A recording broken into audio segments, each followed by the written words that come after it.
Mudah-mudahan seluruhnya yang hadir diberikan oleh Allah sisa umur yang barokah.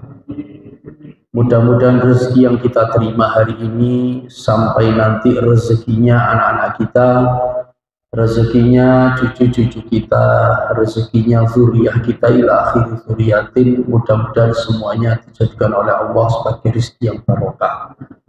Mudah-mudahan kita semua, anak-anak kita, cucu-cucu kita, keturunan kita, sampai takdir terakhir keturunan kita, mudah-mudahan semuanya ditakdir oleh Allah bisa melaksanakan ibadah haji, bisa melaksanakan ibadah umroh. Kalaupun ada yang meninggal, mudah-mudahan meninggal dalam keadaan husnul khotimah, dan mudah-mudahan besok di yaumul qiyamah, di yaumul barzakh, kita bisa berkumpul dan bertemu dengan beliau Rasulullah Muhammad sallallahu alaihi wasallam. Al-Fatihah. A'udzu billahi minasyaitonir rajim. Iyyaka na'budu wa iyyaka nasta'in.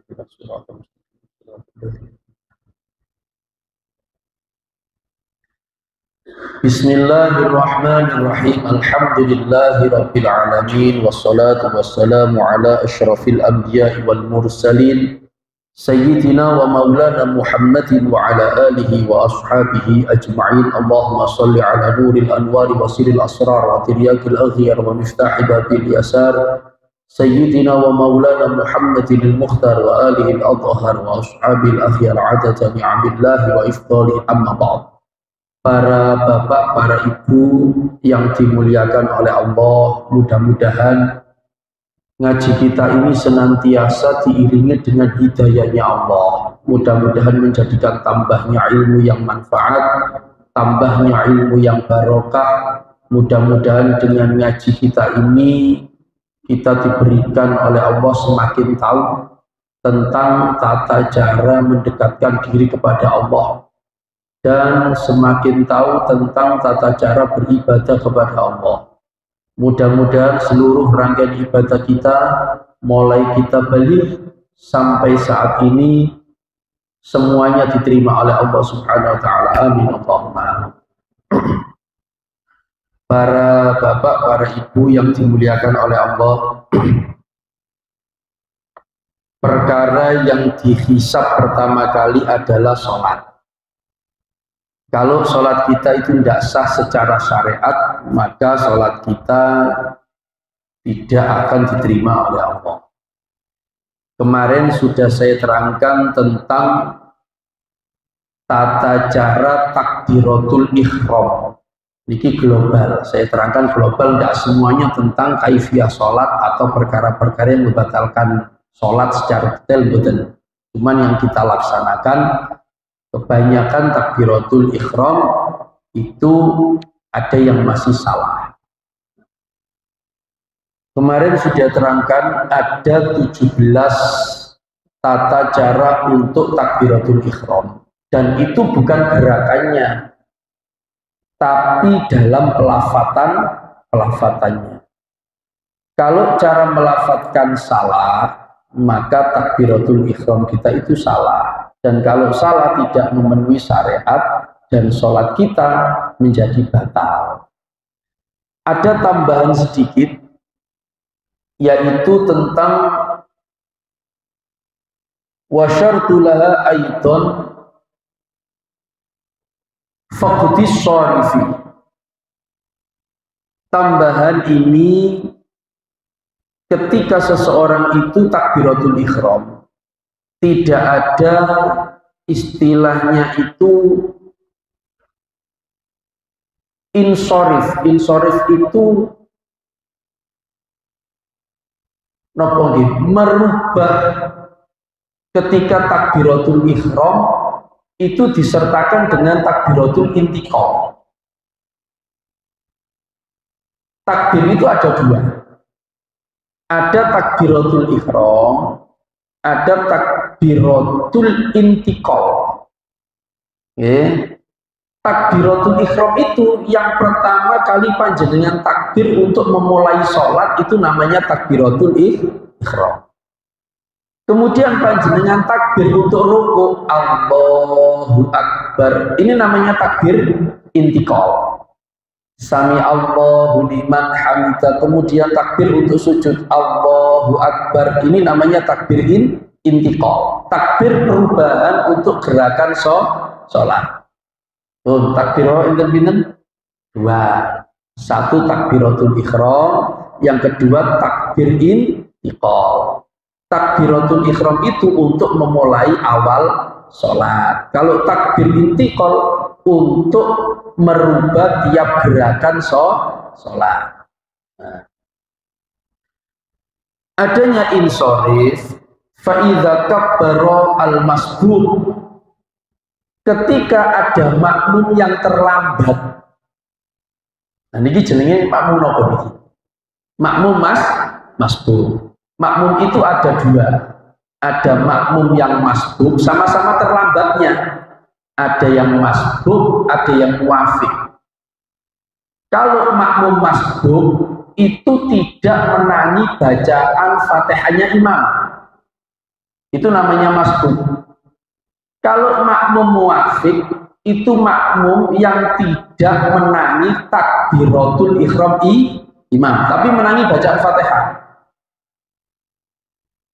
Niki paham ya? Nah,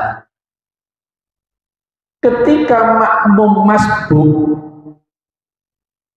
ini terlambat dan posisi imam saat itu sudah rukuk, kalau makmum ini kemudian takbiratul ihram Allahu Akbar, kemudian takbir langsung mengikuti imam dalam posisi rukuk, maka makmum tersebut terkategori masih menangi satu rakaatnya imam.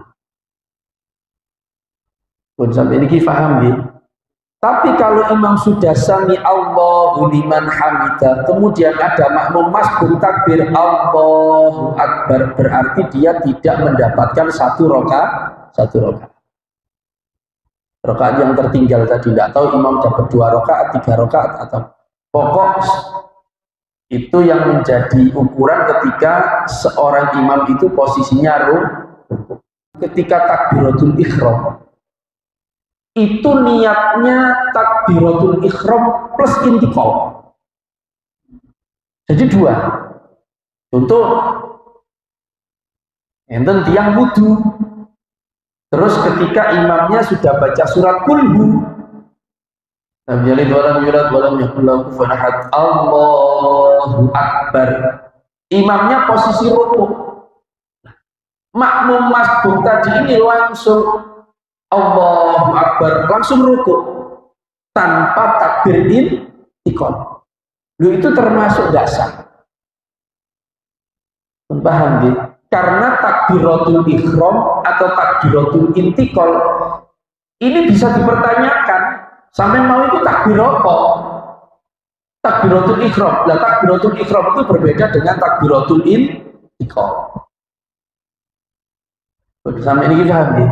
Jadi takbirnya 2 kali, Allahu Akbar langsung, Allahu Akbar. Itu berarti dia menangi 1 rakaat. Itu namanya faqdi insorif. Li adami faqdi insorif, tidak ada perubahan atau insorif. Paham ya? Tadi kalau ada makmum masbuk ketika imam itu rukuk, takbir apa? Allahu Akbar. Ini namanya takbiratul ihram. Kemudian takbir lagi Allahu Akbar untuk takbir intiqal. Sama-sama rukuk. Sampai ini paham ya?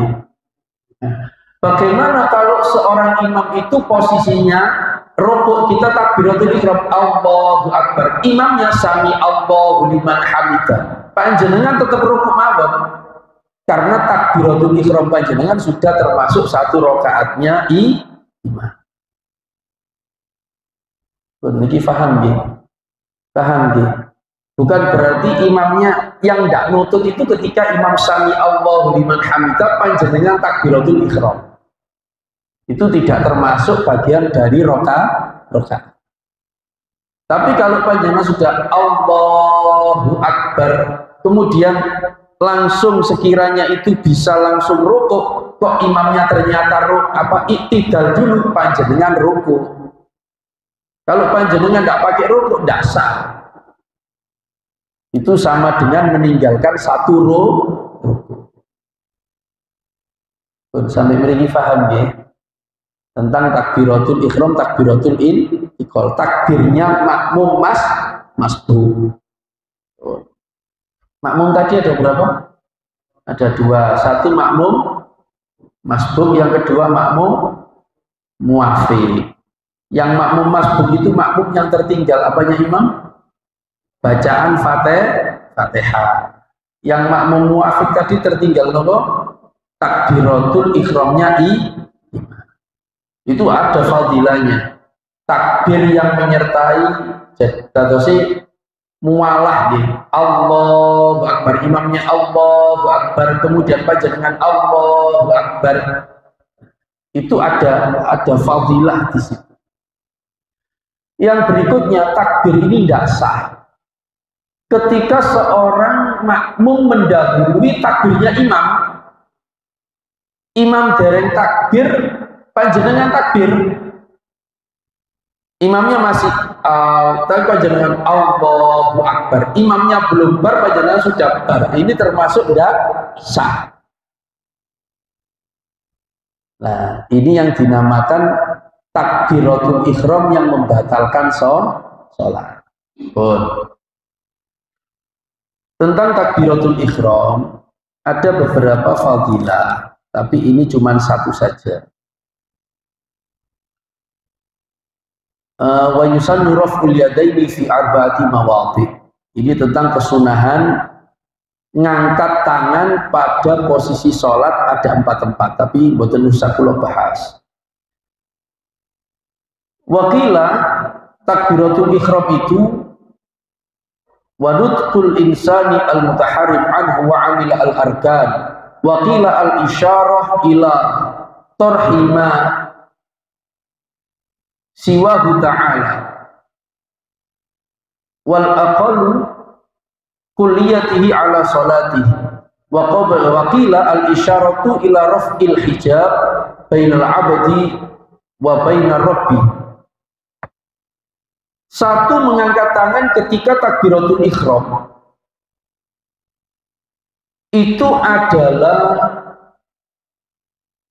kita itu mengakui bahwasanya tidak ada Tuhan yang wajib kita sembah selain Allah.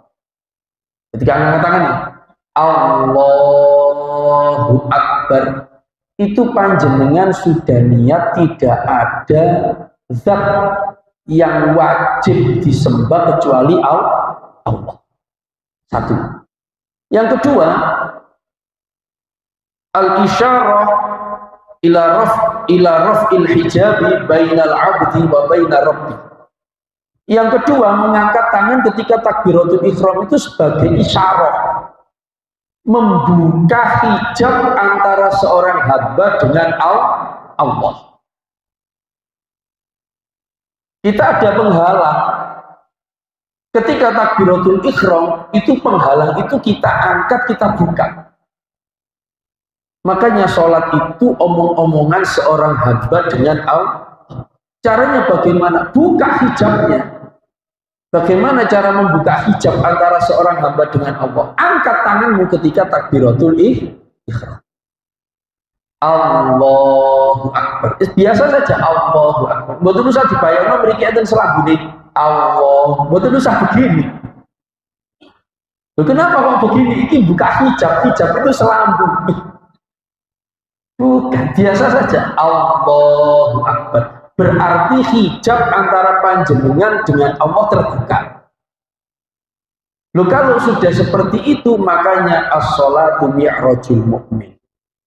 Sholat itu adalah mi'rajnya seorang mu'min. Loh, saat itu panjenengan sudah omong-omongan sama Allah.